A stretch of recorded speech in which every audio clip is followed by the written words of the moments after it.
TV7, Educar é Preciso, Geografia no Ar. Aqui quem fala é o professor Sandro Leonel. Nesse podcast vamos falar sobre a Conferência de Potsdam e os principais conflitos que envolveram a velha ordem mundial. Então temos o seguinte: em julho de 1945, os chefes de governo dos Estados Unidos e da União das Repúblicas Socialistas Soviéticas, os países vencedores da Segunda Guerra Mundial, e com a presença do Reino Unido, reuniram-se pela terceira vez no contexto do conflito que era a Segunda Guerra Mundial. Antes havia acontecido nas conferências de Teherã, em 1943, e em Yalta, em fevereiro de 1945. Os aliados que se reuniram em Potsdam, nas proximidades de Berlim, em julho de 1945, começavam a se desgastar a aliança estabelecida em junho de 1941, com a invasão da Alemanha nazista. A Conferência de Potsdam significou uma reviravolta das relações leste e oeste da Europa. Podemos dizer de maneira resumida que em Yalta, a União das Repúblicas Socialistas Soviéticas começa a construir o seu propósito de não devolução dos estados ocupados para se configurar na grande União das Repúblicas Socialistas Soviéticas, na anexação das 15 repúblicas. Junto a isso, dividir o mundo nas duas esferas. E em Potsdam, quando esse desgaste chega ao cume, nós podemos dizer que também os Estados Unidos resolvem de maneira indireta, mas é a partir de Potsdam, como seria o mundo após a Segunda Guerra Mundial na condição dos lados capitalistas. E esse lado capitalista tem a questão da administração ou da partilha administrativa da Alemanha Ocidental, que vai ficar na tutela dos Estados Unidos, da França e da Inglaterra. É assim que se dá, de maneira resumida, a conferência. E as guerras? Vamos começar pela Revolução da China, em outubro de 1949. Mao Tse-tung lidera os camponeses socialistas para uma grande revolta popular, onde vamos chamar esses socialistas dos chineses continentalistas, no qual tinha lá Chiang Kai-shek liderando os nacionalistas contrários a esse movimento socialista. Culmina com o fim desse confronto em outubro de 49, e Mao Tse-tung é o grande vencedor, fazendo a China um país agrário e socialista. Um importante notar nesse instante é que a China, durante a velha ordem mundial, em nenhum momento ela vai ter o protagonismo de um país vibrante dentro dessa disputa ideológica.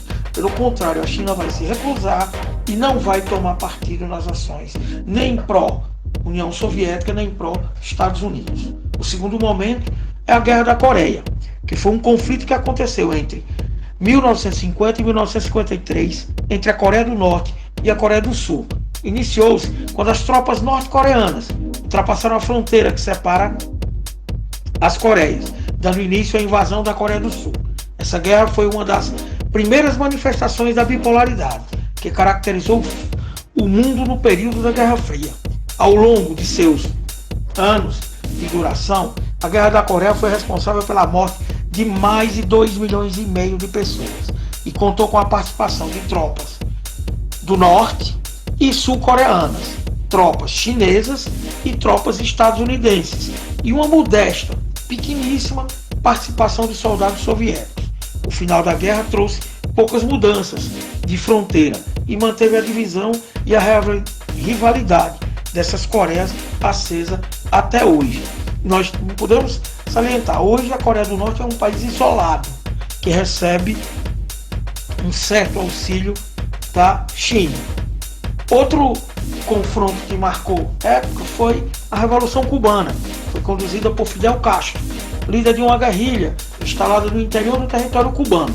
Essa guerrilha, liderada por Fidel, buscava derrubar a ditadura de Fulgêncio Batista, instalada no país desde 1952, com apoio direto dos Estados Unidos, por meio de um golpe militar. Isso tem a ver com a Operação Condor, que nós já vimos. Após idas e vindas, o movimento instalou-se em Sierra Maestra e foi realizado ataques, os quais resultaram na derrubada do governo cubano. O novo governo cubano, que se estabeleceu e tinha Fidel Castro como seu grande nome, e realizou uma série de mudanças no país que atraíram a atenção dos Estados Unidos. Isso gerou um problema para os cubanos e um problema para os Estados Unidos. Os Estados Unidos, insatisfeitos, romperam relações com Cuba e tentaram derrubar o governo cubano em 1961. A quebra de relações com os Estados Unidos resultou com a proximidade do governo de Fidel, ou seja, os cubanos, com a União Soviética, fazendo que Cuba aliasse durante a bipolaridade com a União das Repúblicas Socialistas Soviéticas. Durante esse confronto tivemos também o início da Guerra do Vietnã, que acontece entre 1959 até 1975. Foi um conflito entre dois governos estabelecidos, que lutavam pela unificação do país, sob sua liderança. O conflito no Vietnã iniciou-se poucos anos depois de um primeiro conflito ter se encerrado, a Guerra da Indochina. No percurso da Guerra do Vietnã, os Estados Unidos envolveram-se diretamente no conflito e em 1969 chegaram a enviar mais de 500 mil soldados ao país. A participação estadunidense e a motivação ideológica do conflito são consequências das tensões da bipolaridade nesse período, no qual as ideologias de socialismo e capitalismo disputavam a hegemonia do mundo. Após anos de guerra, que em torno de 1,5 a 3 milhões de pessoas tenham morrido no Vietnã.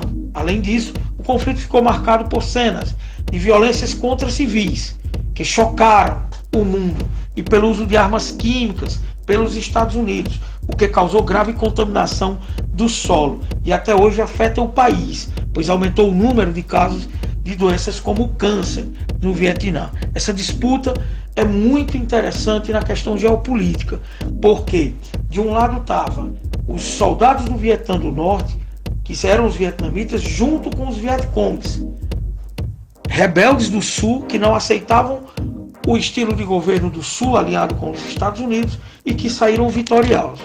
Por último, uma das guerras mais sangrentas. O Vietnã é o grande mal para os Estados Unidos e a grande derrota dos Estados Unidos, enquanto que a guerra do Afeganistão, ou precisamente invasão soviética ao Afeganistão, que é um conflito entre forças rebeldes afegãs conhecidas como Mujahedin. Esse confronto começou em 79, quando o exército soviético invadiu o Afeganistão, e se prolongou por 10 anos.